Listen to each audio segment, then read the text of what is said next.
Welcome to Swayam online course on Public Finance Administration. In this course, Public Financial Administration, we are seeing the various facets of financial administration. But it is also important to know what is the role of the legislature, because any finance matter should pass through the parliament, and the parliament has a set of procedures. How does the procedures work? And so, in this module, I will be discussing the sessions of the parliament, and under few contents. The contents will be summoning, adjournment and prorogation, and also dissolution, voting in the house, language which is used, rights of ministers, and what is lame duck session. So, it is important to understand what is the role of the parliament and how does the sessions of the parliament work, what are the certain guidelines. So, it follows under these parameters. So, if you ask me what is summoning? Now, summoning in the court means the person has to be present in the court. The President from time to time will summon each house of the parliament. The President has got the authority to do it, to meet both the house of the parliament. The minimum gap, the maximum gap between two sessions of the parliament cannot be more than 6 months. So, it cannot have a gap more than 6 months, and there are usually 3 sessions in a year. The budget session, which is between February and May, the monsoon session between July to September, and the winter session from November to December, the 3 sessions. So, I know if I ask you all which is the most important session, you all will say the budget session, and which is true. The budget session, which is production or the presenting of the annual financial statement of the article 112 or the article 112 of the Indian Constitution. So, first step in a session is the summoning, and the President has a right to do that, and there are 3 forms of summoning, one during the budget and one during the monsoon and one during the winter session. Now, the period spanning between the prorogation of a house and in its reassembly in a news is called recess, that is a break. And a session in the parliament is the period spanning between the first sitting and a house and its prorogation. Okay? So, you have 2 terms coming in summoning. Apart from the 3 sessions, you have the recess and also you have a session. Session is nothing but the parliament is the period spanning between the first sitting of a house and its prorogation. Now, if you see what is adjournment, okay, summoning is bringing together. Adjournment means to put aside. A sitting parliament can be terminated by adjournment or adjournment sine die or prorogation or dissolution in the case of a Lok Sabha. Postponing, to send away, is called adjournment, and an adjournment suspends the sitting period to a specific number of time, and it can be in days, hours or weeks. So, a session of a parliament comprises of many meetings, and each meeting of a day consists of 2 sittings. And also you can see that it is a morning sitting, which is between 11 a.m. to 1 p.m. and a post lunch session, which is between 2 p.m. and 6 p.m. So, what is adjournment sine die? Adjournment sine die means terminating a sitting of the parliament for an indefinite period. In other words, when the House is adjourned without naming a day for reassembly, it is called adjournment sine die. So, adjournment simply means pushing off the program for another day, because there is a lot of chaos, there is a lot of noise in the House, and the proper functioning of the session is not taking place. But on the other hand, when adjourned sine die comes, it means pushing off the parliament for an indefinite period, or the day is not known, and this indefinite period the assembly will be reassembled. So, what is this prorogation? The prorogation means this presiding officer, speaker or chairman declares the House adjournment as sine die when the business of a session is completed. Okay? The session has been completed and it does not require the extra sessions, then the presiding officer or the speaker or the chairman could call it adjournment sine die when the business is completed, and when for the next first day the president issues a notification for prorogation for a session. However, the president can also prorogue the House while in session. Okay? The president can also decide. So, the presiding officer can decide, so also the president can prorogue deciding the session of a House. Now, if you see adjournment versus prorogation, what is the difference? If you see adjournment, there are few points. It means it only terminates a sitting and not a session of the House. That is a winter session or budget session or a monsoon session. It does not terminate, it only terminates a sitting. It is done by the presiding officer of the House, and also it does not affect the bills or any other business before the House, that is which is pending before the House. It does not affect the bills or any other business that is pending before the House, and the same can be resumed when the House meets again. All right. So, it can be pursued after the House meets again. It is just a temporary recess. It is just a temporary recess as far as adjournment is concerned. On the other hand, a prorogation.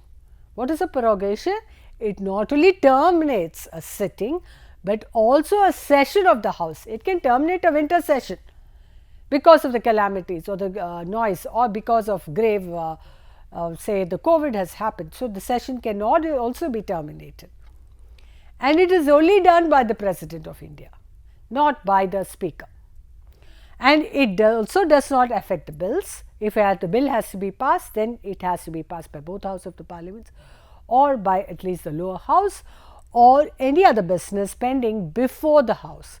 However, all pending notices other than that of introducing bills, lapse on prorogation and fresh notices have to be given for the next session.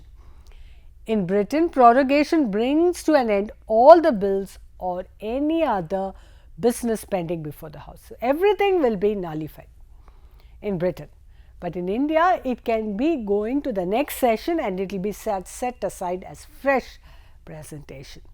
So, there is a thin line of difference between adjournment and prorogation.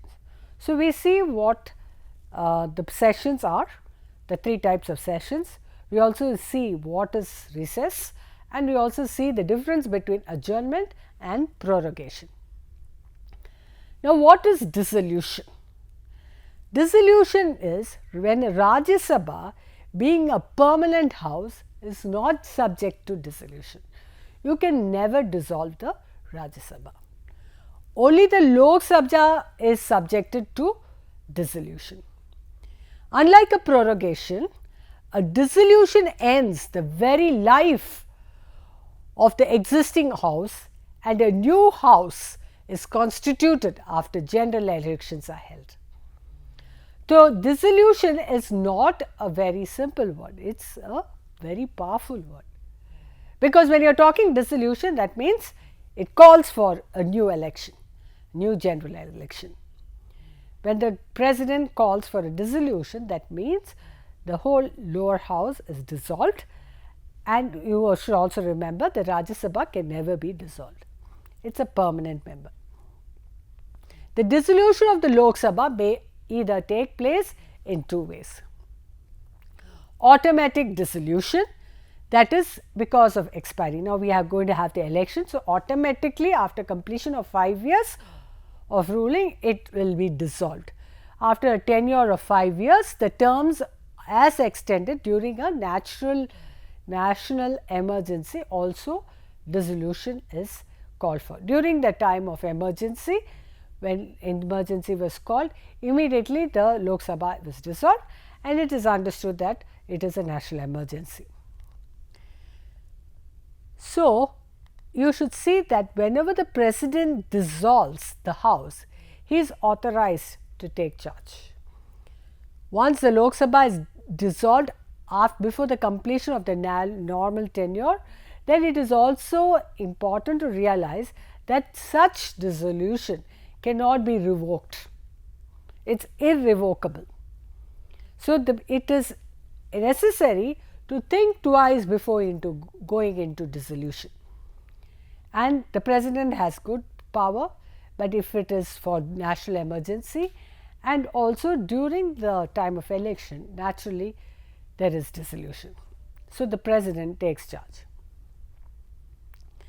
So, when the Lok Sabha is dissolved, all businesses, including any kind of bill motions, results, any resolution that has to be made will go pending. If you see that they must be reintroduced fresh when they open up the session, and also it is to be constituted in the Lok Sabha. The position with respect to the lapsing of the bills is as follows. If you see a bill pending in the Lok Sabha lapse, a bill passed by the Lok Sabha but pending in the Rajya Sabha also lapses, a bill not passed by both the houses due to the disagreement by the President himself has been notified, and then the dissolution happens, then again it lapses. A bill pending in the Rajya Sabha but not passed by the Lok Sabha does not lapse. Okay? A bill passed by both the houses but pending for the assent of the President also does not lapse, and a bill passed by both the houses but reconsidered or resent to the President for reconsideration by both the houses does not lapse. Okay? So, you know that if it is not passed by any of the houses, it is very simple that it will go into lapse.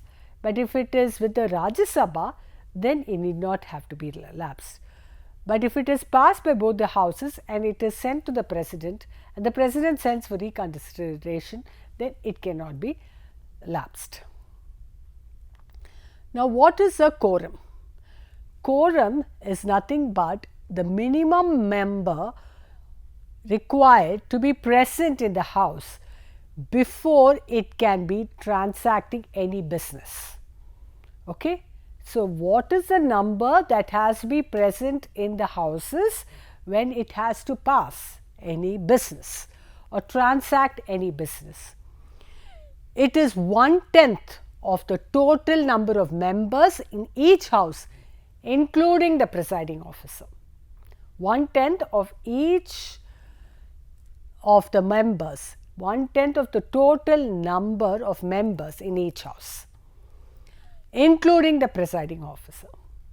It means there must be at least 55 members present in the Lok Sabha and 25 members present in the Rajya Sabha, because you see that 250 members are there in the Rajya Sabha and in the Lok Sabha nearly 550. So, 10%, 55 and 22 in the Rajya Sabha. So, if there is no quorum during a meeting of the house, it is a duty of the presiding officer either to adjourn the house or to suspend the meeting until there is a quorum. Okay? So, if there is less than 25 in the Rajya Sabha or less than 55 in the Lok Sabha, then it cannot be passed. No, you should realize, for a quorum to be upheld, you should have minimum 1/10 of the members present in the both the houses. Now, voting in house. All matters at any sitting of either house, all matters of any sitting in either house or joint sitting of both the houses are decided by majority of votes of the members present and voting, excluding the presiding officer. Okay? So, it depends on the number of people who are going to vote, which is excluding the presiding officer. Only a few matters that are specifically mentioned in the Constitution, like the impeachment of the President, the amendment of the Constitution, removal of the presiding officers of the Parliament, and so on, such a majority, special majority has to be there, not an ordinary majority. So, in such a case, voting will take place only under the terms and conditions, that is, if it is impeachment of the President or amendment of the Constitution or removal of the presiding officer, you need a special majority. Otherwise, an ordinary majority is enough. To understand that the following points can be noted with respect to the voting procedure in the Lok Sabha. On the conclusion of a debate, okay, what are the voting procedures? If you see that voting procedures, we have one side an ordinary majority, then you have a special majority. So, if there is a conclusion of a debate, they will have many debates, especially during a budget. The speaker shall put the question and invite those who are in favor of the motion to say yeah or A, and those against the motion to say no. So, they have to say yes or no, that is yea or no. The speaker shall then say, I think the ayes or the noes, as the case may be, have it. So, either the ayes or the noes can have it. The speaker will do the counting and then decide how many ayes are there and so many noes are there, that is computerized and generated automatically. So, if the opinion of the speaker as a decision of a question is not challenged, he shall say twice aye and or no, whichever which may be considered, and have it, and the question shall say twice and the question before the House whether they have accepted it and can be determined accordingly. If the opinion of the speaker as to the decision of the question and it is decided, then it will be important that they should order that the lobby be cleared. After the lapse of 3 minutes and 30 seconds, he shall put the question a second time and declare whether the opinion is ayes or the noes, as may have it.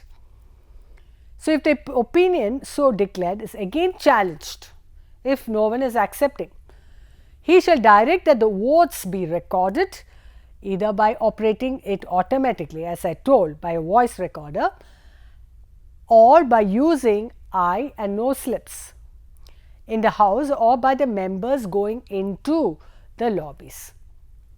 Okay. So, the speaker plays a very important role in passing any bill, and it is decided by the ayes and the noes. How many ayes are there and how many noes are there?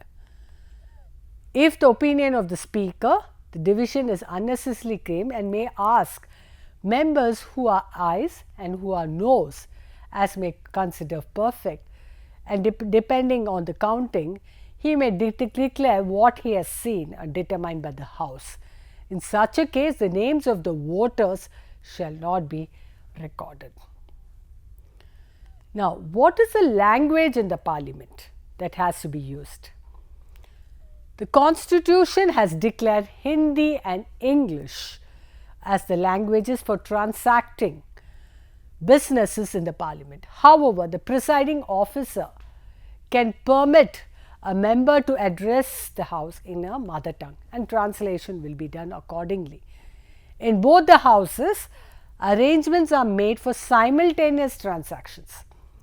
Though English has to be counted as the floor language after the expiration of 15 years from the commencement of our Indian Constitution, the official language allowed English to be continued along with Hindi.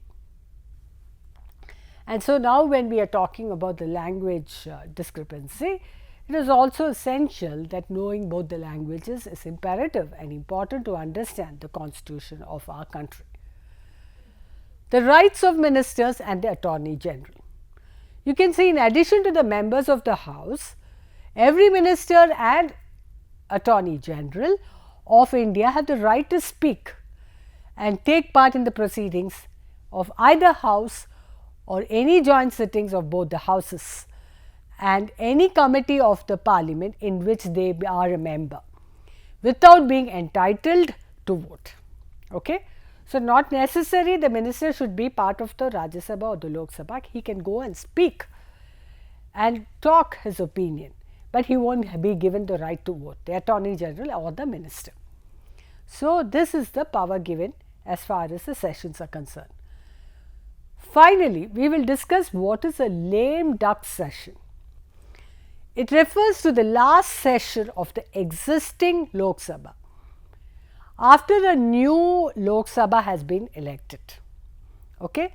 So, this is the last session of the existing Lok Sabha after a Lok Sabha has been elected. These members of the existing Lok Sabhas who could not get re-elected to the new Lok Sabha will be termed as lame ducks. So, if you see that we have discussed in sessions of the Parliament on what is summoning, what is adjournment or prorogation. We have also discussed dissolution, what are the conditions for dissolution, what is voting in the House, what is language and what are the language which is to be used, the rights of the ministers, also the Attorney General, and what is the term lame duck sessions. Summoning plays a very important role because who summons? It is the President who summons both the houses of the Parliament, and there are usually 3 sessions which we know. And apart from the 3 sessions, there is one aspect which is called recess, which is a break between 2 sessions, and also between, that is a prorogation, and a session. What is a session? It is a session of the Parliament. It is a gap between the first sitting and also of a prorogation. Now, if you see, adjournment is just setting aside or moving it to another fine date, but there is something called adjournment sine die, which means that terminating a sitting of Parliament for an indefinite period, and in other words, when the House is adjourned without naming a day or a assembly, it is called adjournment sine die. And you also saw what is the difference between adjournment or prorogation. If you see that adjournment is terminating a sitting and not a session, whereas prorogation is not only terminates a sitting, but also a session of the House. And it is done here by the presiding officer as far as adjournment is concerned, but as prorogation is concerned, it is done by the President himself. And here it does not affect the bills, and in the other hand it does not affect, but all the cases that are pending, it depends on the nature of the bill. If it is pending in the House itself, then it goes relapsed. But if it is passed by the House and sent to the President for assent, then it is alive. If it is again sent to the Houses by the President for reconsideration after being passed, still the validity of the bill is still there. If not, when a new session comes, it has to be presented fresh as far as prorogation or dissolution during a time of dissolution if a bill has been passed. And on the other hand, you see what are the conditions of quorum. For a quorum, you need at least 1/10 of the members present, minimum 25 members in the Rajya Sabha and 55 members as far as the Lok Sabha is concerned for a quorum to exist and for a bill to be passed. And we all know that in ordinary bill we just need a simple majority at times. If you want a special majority, especially when you make a impeachment or a passing of an amendment, then you need a special majority. That comes under the voting in the House. And also what languages? It can be both, bilingual, English or Hindi. It was understood that only for a period of 15 years the language English will be used, but then we still use, and there's a lot of debates about whether to use or continue to use English. But I think that we should be bilingual so that it can accommodate maximum number of people, as language should not be a barrier for us to be united even if we are diverse. And also there are certain special rights for the ministers and the Attorney General so that they can speak their opinion and clarify and make suggestions so that the right decisions are made by the members of the Houses of the Parliament. And what is a lame duck session? We know that once the outgoing members of the Parliament who are not re-elected will not be coming back, will be termed as lame duck as far as the lame duck session is concerned. I guess now we know what are the sessions of the Parliament, how it has to go through, and it is very important to understand this because every ordinary bill or a money bill has to follow the decorum of the Parliament or has to follow certain procedures as laid down by the Parliament in the Constitution itself. Abiding by the laws and regulations given by the Constitution, a finance bill or a money bill can be passed. Thank you very much.